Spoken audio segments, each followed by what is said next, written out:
Lalitha jewellery T நகர் இப்போ 1 இல்ல 2 showroom, மோர் space மோர் range. பிரம்மாண்ட திறப்பு விழா ஏப்ரல் 20 அன்று அதே உஸ்மான் ரோட் வளாகத்தில் லலிதா ஜுவல்லரியின் இன்னொரு ஷோரூம். லலிதா ஜுவல்லரி எஸ்டிமேட் ஸ்லிப்பும் நகை போட்டோவும் வச்சு டி நகர் மார்க்கெட்ல எந்த கடையில வேணா கம்பேர் பண்ணுங்க. எல்லா கடையும் பக்கத்துல தான் இருக்கு. எங்க விலை கம்மியோ அங்க வாங்குங்க. அன்போட வரவேற்கிறேன். எந்த சமையலும் ருசி தேடும் ரகசியம் 20 ரூபாய். Presenting sponsor Tamil Matrimony. தமிழர்களின் நம்பர் 1 சாய்ஸ் தமிழ் மேட்ரிமோனி. பூதம் பக்தியினுடைய வாசகர்கள் எல்லாருக்கும் வணக்கம். நாம் இப்போ வந்திருக்கிறது 1000 வருடங்களுக்கு மேலே பழமையான வட திருமுல்லை வாயில் கோயிலுக்கு. தென் திருமுல்லை வாயில் சோழ நாட்டில் இருக்குது. இது என்ன வட திருமுல்லை வாயில்? இது எங்கே இருக்குது? இங்கே என்ன விசேஷம்? இங்கே எதுக்காக நம்ம வந்திருக்கோம்? வாங்களே ஒன்று ஒன்றா பார்ப்போம்.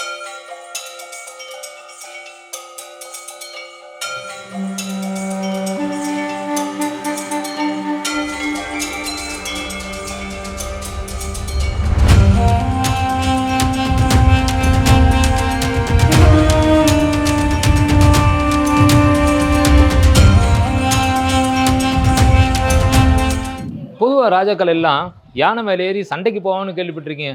ஆனால் ஒரு ராஜா, அதுவும் தொண்டைமான் ராஜா என்ன பண்ணாராம், யானை மேலே ஏறி போய் சிவலிங்கத்தை வெட்டினாராம். என்னங்க இது, யானை மேலே ஏறி போய் சிவலிங்கத்தை ராஜா வெட்டினாரா? பகீர்னு இருக்குங்களா? ஆனால் அதுதாங்க இந்த கோயிலுடைய தலப்புராணம். என்னங்கிறத பார்க்கலாமா? சுமார் 1000 ஆண்டுகளுக்கு முற்பட்ட காலகட்டம் அது. சோழ நாட்டுக்கு வடக்கே இருந்த தொண்டை மண்டலத்தை தொண்டைமான் என்கிற மன்னன் நீதி நெறி தவறாமல் ஆண்டு வந்தான்.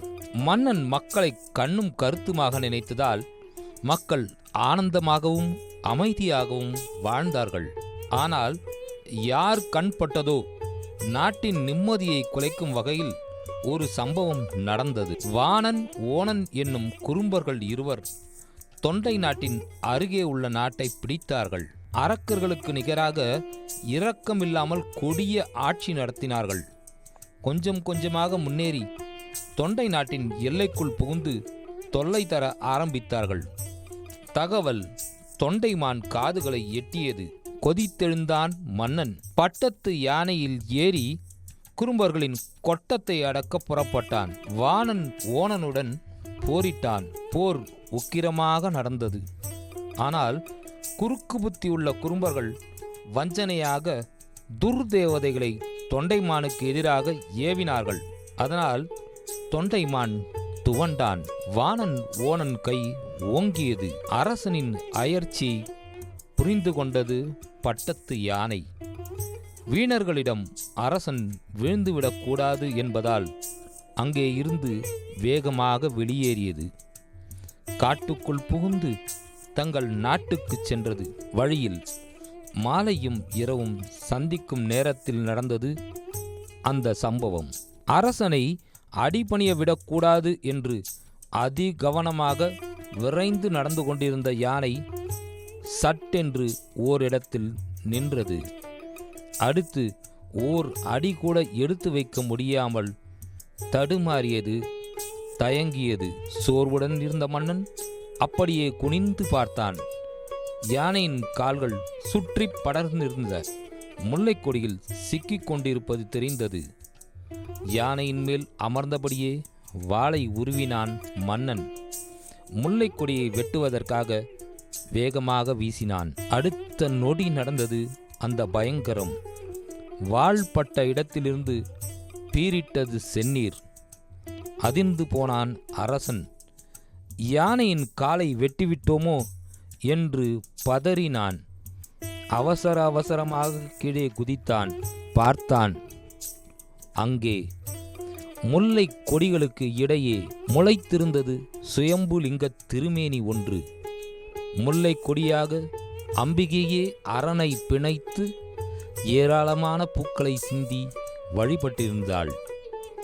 புரிந்துவிட்டது தொண்டைமானுக்கு.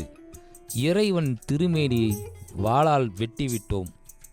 பதறினான், பயந்தான். என்ன செய்வதென்று யோசித்தான். அவனுக்கு தெரிந்தது, லிங்கத் திருமேனியை வெட்டியதற்காக தண்டனை அதே வாளால் தனது வாழ்வை முடித்துக் கொள்வதான். தீர்மானித்தவன் கத்தியை கழுத்துக்கு கொண்டு போனான். அடுத்த நொடி ஈசன் உமையுடன் நந்தி வாகனராக அங்கே தோன்றினார். மன்னா, பதறாதே, உன்னால் என் மேனி மாசுபடவில்லை. இதோ பார், மாசில்லா மணியாக விளங்குகிறேன் என்று தமது லிங்கத் திருமேனியை காட்டி அருளினார். உன்னால் இங்கே கோயில் கொள்ள நினைத்தே நான் இப்படி ஒரு திருவிளையாடலை நடத்தினேன். இதோ என் நந்தி உனக்கு துணையாக அனுப்புகிறேன். நீ சென்று குறும்பர்களை வென்று வா, பின்னர் எனக்கு கோயில் கட்டு என்றார். நந்தியின் துணையோடு குறும்பர்களுடன் போருக்கு போனான் தொண்டைமான். அவர்களை விரட்டி அடித்தான். பிறகு அவர்களின் கோட்டையில் பெரும் பொக்கிஷமாக இருந்த வெள்ளெருக்கன் தூண்கள் 2 அப்படியே பெயர்த்து எடுத்து வந்தான். அவற்றை ஆதாரமாக வைத்து அரணுக்கு ஒரு கோயில் கட்டினான். இதோ இன்றைக்கும் வெள்ளெருக்கன் தூண்களின் நிழலில் ஆதாரமாக அமைந்த ஆலயத்தில் அருளாட்சி புரிந்து கொண்டிருக்கிறார் மாசிலா மணீஸ்வரர். கோயிலில் கொடிமரம் நந்தி மண்டபம் பக்கத்தில் இருக்கிற இந்த இடத்துக்கிட்ட நிற்கும்போதே ஒரு நல்ல நறுமணத்தை என்னால் முகர முடியுங்க. அதுக்கு காரணம் என்னென்னு பார்த்தீங்கன்னா, கோயிலுடைய தல விருட்சமான முல்லை கொடி இங்கே தான் இருக்குது. இந்த தல விருட்சமானது கலியுகத்தில் முல்லை வனம்னு சொல்கிறாங்க. அதுக்கு முன்னால யுகத்தில் ஒவ்வொரு யுகத்திலையும் இங்கே வேற வேற இருந்திருக்குங்க. அந்த அற்புதம்லாம் என்னன்னு தெரிஞ்சுக்கலாமா? இந்த தலத்துக்குள் நீங்கள் நுழையும் போதே முல்லை வாசனை உங்கள் மூக்கை துளைக்கும். ஈசனுக்கு உரிய மலரின் நறுமணத்தை நாம் முகர்வதா என்று அஞ்ச வேண்டாம். ஈசன் இங்கே நம்முடைய நேசனாகவே இருக்கிறார். அதனால் அவருக்குடைய வாசனை, அதாவது முல்லையின் வாசனை அவர் மேனியை தீண்டிய பிறகே நமது நாசிக்கு வருகிறது என்பதை ஞாபகம் வைத்துக் கொள்ளுங்கள்.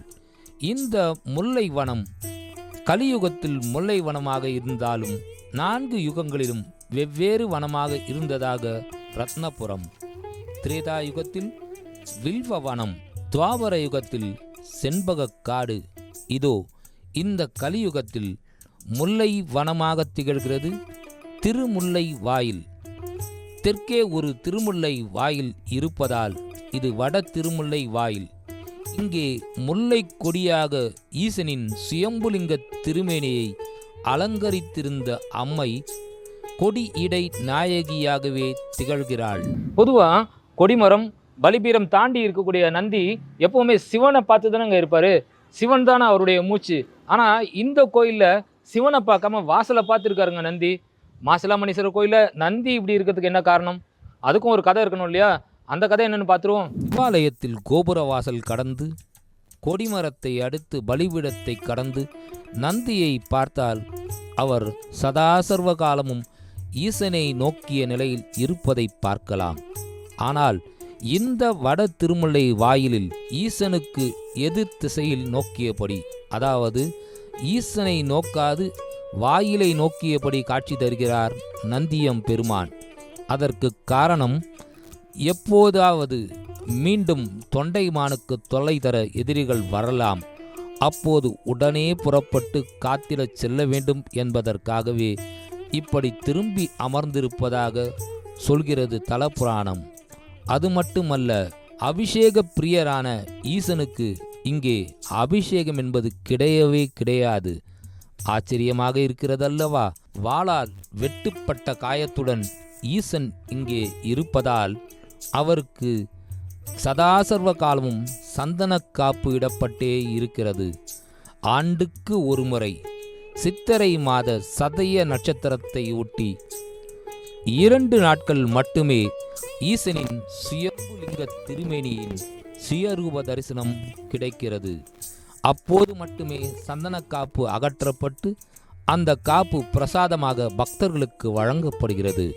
இந்த ஆண்டு மே மாதம் 9, 10 தேதிகளில் சிவலிங்கத்தின் சுயரூப தரிசனம் மாசிலா மணீஸ்வரரை சந்தனக்காப்பில்லா சுயம்புலிங்க திருமேனியராக தரிசிக்கலாம். இங்கே அம்பிகைக்கும் தனிச்சிறப்பு உண்டு. வெள்ளிக்கிழமையும் பௌர்ணமியும் சேர்ந்து வரும் நாளில் இந்த அம்மனை தரிசிப்பது, கொடியிடை நாயகியை தரிசிப்பது கோடானு கோடி நன்மை தரும் என்கிறது புராணம். அது மட்டுமல்ல, இச்சா கிரியா ஞான சக்தியராக மேலூரில் திருவுடை அம்மனை காலையிலும், வடிவுடை அம்மனை திருவெற்றியூரில் மதியத்திலும், இந்த கொடியடை அம்மனை மாலையில் கிரியாசக்தியாகவும் வணங்குவோர்க்கு ஈச்சை கிரியை ஞானம் எனும் மூன்றும் கிடைத்து அவர்கள் வாழ்வில் எல்லா மங்களங்களும் சேரும் என்பது ஐதீகம். பொதுவாக கோயில்களுக்கு போனால் நிறைய பிரச்சனைகள் தீரும். ஒரு கோயிலுக்கு போனால் இந்த பிரச்சனை தீரும், இன்னொரு கோயிலுக்கு போனால் அந்த பிரச்சனை தீரும், எல்லாமே சொல்லுவாங்க. ஆனால் இந்த கோயிலுக்கு வந்தால் எல்லா பிரச்சனையுமே தீருங்க. அதை நான் சொல்லலை, அதுவும் இந்த காலத்தில் வந்த யாரோ சொல்லலைங்க. சுந்தரர், அதாவது சிவபெருமானோட தோழராக சொல்லப்படுற சுந்தரரே சொல்லியிருக்காரு. தேவார பதிகமாகவே அதை பாடியிருக்காரு. என்ன பாடியிருக்காரு, எப்படி பாடியிருக்காருன்னு தெரிஞ்சுக்கலாம் வாங்க. இத்தலத்துக்கு வந்து மாசிலா மணீஸ்வரரையும் கொடியிடை நாயகியையும் வழிபட்டால் எல்லா துயரங்களும் தீர்ந்து போகும் என்று சொல்லவர் யார் தெரியுமா? தம்பிரான் தோழர் என்று சிவபெருமானின் நண்பனாகவே கூறப்படும் சுந்தரர் பெருமான்தான். இத்தலத்துக்கு வந்து எம்பிரானைப் போற்றியவர் பாடிய பதிகத்தில் அடியேன் படுதுயர் தீர்ப்பாய் பாசுபதா பரஞ்சுடரே என்றே ஒவ்வொரு பதிகத்தினும் முடிவிலும் பாடி பாடி துதித்திருக்கிறார். அது அவர் படும் துயருக்காக அல்ல. அடியவர் எவராயினும் இத்தலம் வந்து வணங்கினால் அவர்கள் படுகின்ற துயர்களை நீக்கி அருள் புரிக என்பதே. அதனால் இத்தலம் சென்று வணங்குவோர் எவராயினும் அவர் துயர் நீங்கும். இது சங்கரன் தோழரான சுந்தரரே சொன்ன சுந்தர வாக்கு. குமுதம் பக்தி வாசகரான உங்கள் பேரால் கொடியிடை நாயகி சமேதராக மாசிலாமணீஸ்வரர் அருள் பாலிக்கக்கூடிய இந்த வட திருமலை வாயில் கோயிலில் நடந்த பூஜையை பார்க்கலாம் வாங்க.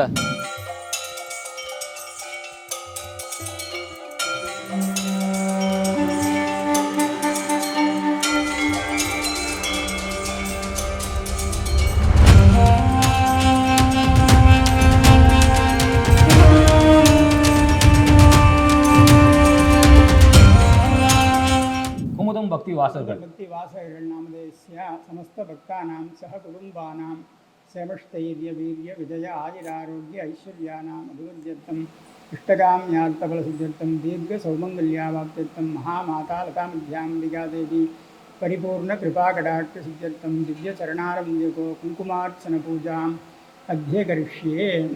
குமுதம் பக்தி வாசகர்களான உங்கள் பேராலேயே வட திருமுல்லை வாயிலில் இருக்கிற கொடியிடை நாயகி சமேத மாசிலாமணீஸ்வரர் கோயிலில் விசேஷமாக பூஜை செய்யப்பட்ட மங்களங்கள் யாவும் தரக்கூடிய மகாமேரு யந்திரம் குமுதம் பக்தி ஸ்பெஷல் 7/5/2026 தேதியிட்ட இதழ் கூட இணைப்பாக தரப்பட இருக்கு.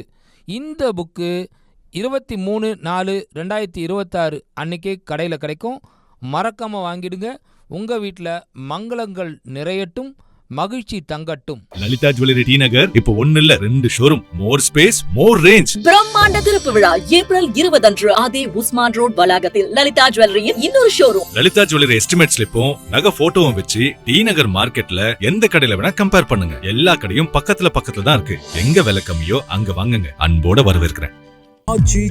எந்த சமையலும் ருசி தேடும் ரகசியம் 20 ரூபாய். Presenting sponsor Tamil Matrimony.